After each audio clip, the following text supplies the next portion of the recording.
नमस्कार प्यारे छात्रों। कबीरदास जी के दूसरे पद के तीसरे हिस्से का दूसरा आज हम अध्ययन करने वाले हैं। अभी तक हमने इन 4 पंक्तियों का सरल अर्थ समझा था। आज इन्हीं का ही अर्थ समझते हुए इससे जुड़े हुए प्रश्नोत्तर और व्याख्या को करते हैं। बिना देरी किए आज के अध्ययन को शुरू करते हैं। हमारी 4 पंक्तियां थी। टोपी पहिरे माला पहिरे छाप तिलक अनुमाना, साखी शब्दई गावत भूले आत्म खबरी न जाना। हिंदू कहे मोहि राम पियारा, तुर्क कहे रही माना, आपस में दो लड़ी लड़ी मुए मरम ने काहो जाना। कबीरदास जी कहते हैं कि हिंदू संत मालाओं को पहनकर और सूफी संत मुस्लिम संत तुर्की टोपी पहनकर, तो कुछ संत बहुत सारा तिलक अपने माथे पर छाप लिया करते हैं और ऐसा धर्म आडंबर करते हैं कि वे तो बहुत बड़े संत हैं। सच्चाई तो ये है वे साखी शब्दी गावत भूल चुके हैं, अर्थात वे ईश्वर के द्वारा प्रदत्त सच्चे संदेश को गाना तो भूल गए हैं, वे अपने अंदर के बैठे हुए ईश्वर को भी नहीं पहचानते हैं। ऐसा माना जाता है कि परमात्मा का एक अंश जीवात्मा होती है, आत्मा होती है, वो मनुष्य शरीर में विद्यमान है। तो कबीरदास जी कहते हैं कि वो सच्चे संदेश को देना तो भूल ही गए, उसके साथ साथ उनके हृदय में जो परमात्मा स्थित है उसको भी वे नहीं जान पाते हैं। हिंदू कहने लगता है कि मुझे राम पसंद है, मुसलमान कहने लगता है मुझे अल्लाह पसंद है, और दोनों इस तरह के धर्म भेदभाव करते हैं। ऊंच नीच, तेरा मेरा, छोटा बड़ा, इस तरह की भावनाओं को और ज्यादा भड़काया करते हैं। लेकिन कोई इस बात को नहीं समझ पाता कि राम में और अल्लाह में, रहीम में कोई अंतर नहीं। ये केवल ईश्वर के नाम हैं। ईश्वर तो एक ही स्वरूप है। कबीरदास जी अंतिम पंक्ति में कहते हैं कि इस तरह अलग अलग धर्म के अनुयायी अपने अपने धर्म को, अपने अपने ईश्वर को श्रेष्ठ बताने के लिए प्रयास करते हैं और आपस में झगड़ने लगते हैं। वे इस मर्म को नहीं जान पाते हैं। मर्म का मतलब होता है उस गहराई को, उस तत्व को नहीं पहचान पाते हैं। कौन सी गहराई, कौन सा तत्व? देखो, धर्म की गहराई और धर्म का तत्व होता है प्रेम और करुणा। जिस जिस धर्म के अंदर प्रेम और करुणा नहीं है वह धर्म नहीं है। तो कोई भी धर्म हो, उसकी मूल सच्चाई उसके अंदर प्रेम होना और करुणा होना होता है। ईश्वर के नाम चाहे कितने भी हों, कोई उसे राम कहे, कोई उसे रहीम कहे, कोई उसे वाहेगुरु कहे, कोई उसे ईसा मसीह कहे, चाहे ईश्वर को किसी भी नाम से पुकारा जाए, लेकिन कबीरदास जी का यह मानना है कि वह ईश्वर एक ही है और संसार के कण कण में विद्यमान है। वही करुणा का सागर है और वही प्रेम का स्रोत है। तो मरम न काहू जाना, वे इस धर्म के मरम को यानी कि प्रेम और करुणा को नहीं पहचान पाते। वे ये नहीं पहचान पाते हैं कि ईश्वर तो एक ही है, चाहे उसे किसी भी नाम से पुकारा जाए। अब 2 तरह के प्रश्न बनते हैं। एक तो ऐसे ही 4 पंक्ति दे दे और उसमें से 2 प्रश्न पूछ ले, और तीसरा प्रश्न बनता है उसमें से व्याख्या पूछने का। हम इन तीनों तरह के प्रश्नों को समझ करके देखते हैं। हमारा पहला प्रश्न है कि हिंदू और मुसलमान आपस में क्यों लड़ते हैं। हिंदू और मुसलमान आपस में धर्म के नाम पर लड़ते हैं। हिंदू कहता है कि मेरा राम बड़ा है और मुस्लिम कहता है मेरा अल्लाह बड़ा है, और इस तरह वे आपस में झगड़ते रहते हैं। वो इस सच्चाई को नहीं समझते कि चाहे राम कहो चाहे अल्लाह कहो, दोनों एक ही हैं, वह एक ही ईश्वर। जैसे दूसरा प्रश्न है, मरम ने काहू जाना से आशय स्पष्ट कीजिए। मरम का मतलब होता है तत्व या गहराई। गहराई को कोई नहीं पहचान पाया। मरम न काहू जाना, ऐसा कहकर कबीरदास जी यह बताना चाहते हैं कि धर्म की गहराई को, धर्म के तत्व को कोई नहीं पहचान पाया है। धर्म की गहराई और तत्व होता है उसमें प्रेम और करुणा का होना।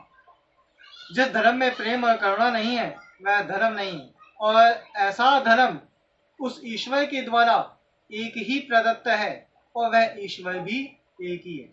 आजकल के धर्म गुरु अनुयायी दिखावा करते हैं, ढोंगबाजी करते हैं, माथे पर तिलक छाप लेते हैं, कोई टोपी पहन लेता है, कोई माला पहन लेता है, वे धर्म के नाम पर, जाति के नाम पर, ईश्वर के नाम पर, दिखावों के नाम पर लोगों को अलग अलग भड़काते हैं और अलग अलग उल्टी सीधी शिक्षा देते रहते हैं, लेकिन कोई भी उस परम तत्व को, उस ईश्वर को नहीं पहचान पाया है, क्योंकि वह ईश्वर तो एक ही होता है जो संसार के कण कण में विद्यमान।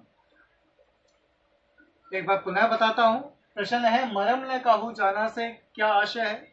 इस पंक्ति से कबीरदास जी ने यह बताना चाहा है कि धर्म की मूल तत्व होता है उसमें प्रेम और करुणा का होना, लेकिन आजकल के दिखावटी साधु संत वे जाति धर्म आदि के नाम पर, छोटे बड़े के नाम पर आपस में लोगों को भड़काते हैं, धर्म के नाम पर झूठा स्वरूप फैलाते हैं। वे ईश्वर के सच्चे स्वरूप को नहीं पहचान पाए हैं और इस तरह कबीरदास जी ने उन लोगों की तरफ संकेत देते हुए कहा है कि ऐसे दिखावटी लोग उस ईश्वर के सच्चे स्वरूप को नहीं पहचान पाए हैं, उसके तत्व को, उसकी गहराई को नहीं पहचान पाए। नंबर 3 पर प्रश्न है, सप्रसंग व्याख्या करना। व्याख्या के लिए सबसे पहले हमें अंश लिखना होता है। अंश का मतलब होता है शुरुआत के 3 शब्द और आखिर के 3 शब्द। जैसे उदाहरण के लिए मैंने लिखा टोपी पहिरे डैश डैश करते हुए लड़ते हैं, ये हो गया आपका अंश। इसके बाद आपको कठिन शब्दार्थ लिखने चाहिए। एक लाइन में या 2 लाइन में आप कठिन शब्दार्थ लिखोगे। जैसे पहिरे का मतलब पहनना, अनुमाना का मतलब बहुत सारा, आत्म का मतलब स्वयं की, खबरी का मतलब चेतना, साखी शब्द यानी कि सच्चा ज्ञान, गावत का मतलब गाना, रहीमाना यानी कि रहीम, मरम का मतलब तत्व गहराई, मुए का मतलब बुरे बनना या मरना, लड़ी लड़ी यानी कि लड़ लड़ कर। इस तरह से आप 1 या 2 लाइन में कठिन शब्दार्थ लिख सकते हो। इसके बाद आपको संदर्भ लिखना है और संदर्भ लिखते समय हमें 3 बातों का ध्यान रखना है। पुस्तक का नाम, रचनाकार का नाम और पाठ का नाम। किस तरह से, जैसे ये जो 4 पंक्तियां हैं, ये जो पाठ चल रहा है, इसका हम संदर्भ बनाते हैं। प्रस्तुत काव्यांश हमारी पाठ्य पुस्तक आरोह में संकलित कवि कबीरदास जी द्वारा रचित कबीर की साखी नामक अध्याय से उद्धृत है। इन 3 पंक्तियों में मैंने पुस्तक का नाम बताया, रचनाकार का नाम बताया और अध्याय का नाम बताया। प्रस्तुत काव्यांश हमारी पाठ्य पुस्तक आरोह में संकलित कवि कबीरदास जी द्वारा रचित कबीर की साखी नामक अध्याय से लिया गया। इसके बाद हमें प्रसंग बताना चाहिए। प्रसंग का मतलब होता है जो पूरे काव्यांश में मूल तत्व है, जो पूरे काव्यांश की सबसे महत्वपूर्ण बात है। जैसे इस पूरे काव्यांश की महत्वपूर्ण बात यह है कि यहाँ पे बाह्य आडंबरों का विरोध किया गया है। यहाँ पर ईश्वर के एक स्वरूप को व्यक्त किया गया है, तो हमें यही बात लिखनी है। कैसे? जैसे हम प्रसंग लिखेंगे, प्रसंग के आगे लिखेंगे प्रस्तुत काव्यांश में संत कवि कबीरदास जी ने ईश्वर के एक स्वरूप को बताया है तथा बाह्य आडंबर करने वाले लोगों पर व्यंग किया है। प्रस्तुत काव्यांश में संत कवि कबीरदास जी ने दिखावा करने वाले लोगों पर, साधुओं पर व्यंग किया है और ईश्वर के एक स्वरूप को व्यक्त किया।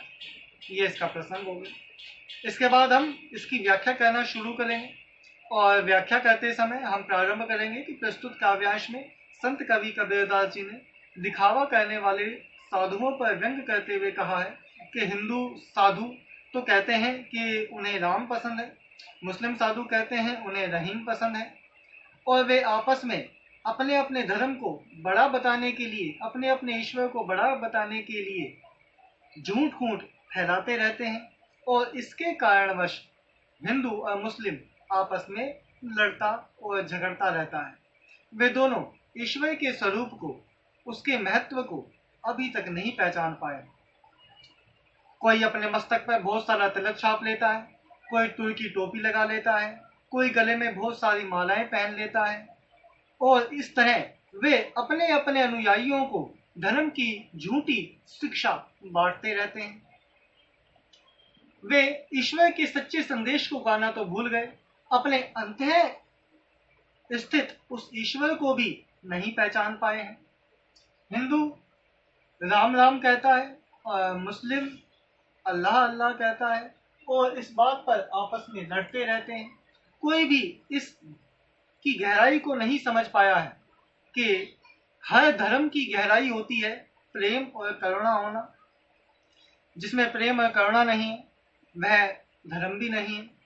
धर्म का मूल तत्व उसके अंदर प्रेम और करुणा होना होता है।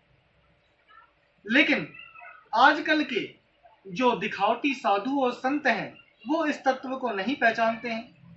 वे तो अपने अपने धर्मों को बड़ा बताने में लगे हुए हैं। वे इस तत्व को नहीं पहचान पाए कि ईश्वर का नाम ही अलग है, लेकिन पूरे संसार के कण कण में वह एक ही परमात्मा विद्यमान है। इस तरह से कबीरदास जी हमें इस पद के अंदर ईश्वर के एक स्वरूप और बाह्य आडंबर करने वाले साधु संतों पर व्यंग करते हुए नजर आते हैं। इसके बाद आप इसकी कुछ विशेष लिख सकते हो। 4-5 विशेष लिखना पर्याप्त रहता है। जैसे सबसे पहले इसकी भाषा, तो प्रस्तुत काव्यांश में सरल सुबोध, साधुक कड़ी या मिश्रित भाषा का प्रयोग किया गया है। नंबर 2 पर छंद बताना। इस पूरे पाठ में से कोई सा भी आता है तो आप ये लिखोगे कि प्रस्तुत काव्यांश में मुक्तक गेय पद का प्रयोग किया हुआ है। मुक्तक गेय पद का मतलब होता है जो छंद से रहित है और जिसे गा करके पढ़ा जा सकता। इसके बाद आपने इसमें जो महत्वपूर्ण बातें आई, जैसे मरम ने काहू जाना, यहाँ पर ईश्वर के एक स्वरूप को व्यक्त किया तथा बताया कि धर्म का मर्म होता है उसमें प्रेम और करुणा का होना। आप और बता सकते हो कि प्रस्तुत काव्यांश में बाह्य आडंबर करने वाले लोगों पर कबीरदास जी ने व्यंग करा है। कबीरदास जी ने ईश्वर के एक स्वरूप को बताया है। इस तरह से आप इसमें से और भी बता सकते हो। आप इसकी शैली के बारे में बता सकते हो। जैसे यहाँ पर उपदेशात्मक शैली का कबीरदास जी ने प्रयोग किया है। जब काव्य के अंदर लेखक या रचनाकार किसी चीज का संदेश देना चाहता हो, किसी को कुछ सिखाना चाहता हो, किसी को कुछ बताना चाहता हो, तो वहां पर उपदेशात्मक शैली होती है। तो प्रस्तुत काव्यांश में उपदेशात्मक शैली का बड़ा सुंदर प्रयोग किया गया। इसके अलावा हम और भी व्याकरण के तत्व इसमें से बता सकते हैं। फिलहाल 4-5 विशेष लिखना पर्याप्त रहता है। इससे आपकी व्याख्या अच्छी और बड़ी हो जाती है। तो प्यारे बालकों, आज के लिए आपका यही गृह कार्य है। आपको इस पद्यांश को पढ़ना है, इन दोनों प्रश्नों के उत्तर लिखने हैं और नंबर 3 इस पूरे काव्यांश की सप्रसंग व्याख्या करनी है। एमपीएस विद्यालय आप सभी के उज्जवल, सफल, स्वस्थ और सुरक्षित भविष्य की कामना करता है। आप सभी प्रसन्न रहें, अपने अध्ययन में लगे रहें। यदि इसे समझने में कोई दिक्कत आए तो फिर मुझे आप मैसेज कर देना या फोन कर लेना। धन्यवाद।